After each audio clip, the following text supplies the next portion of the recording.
Most Android phones will have the option to use a floating keyboard that you can position anywhere on your screen. This can be slightly different depending on the phone and keyboard you're using, but I'll show you how to do it on a Samsung Galaxy phone. A lot of phones will have something similar. On top of my keyboard, I can tap these three dots and go to Modes. That'll show me the available modes, which includes my floating keyboard.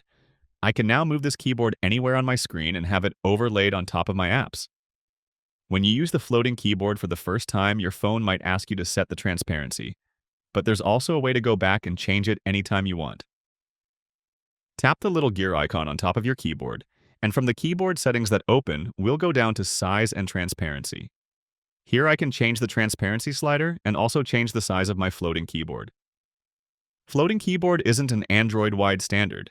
It depends on which keyboard your phone uses. Most modern devices with Samsung Keyboard or Gboard support it, but the options can vary.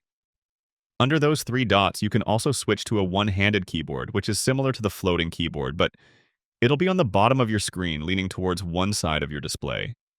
And of course, depending on which hand you use for typing, you can switch the keyboard to that side. To return back to the standard keyboard, just use the three dots and choose the standard keyboard. Nice and easy. Click the like button if this helped, and subscribe for more quick and easy guides like this.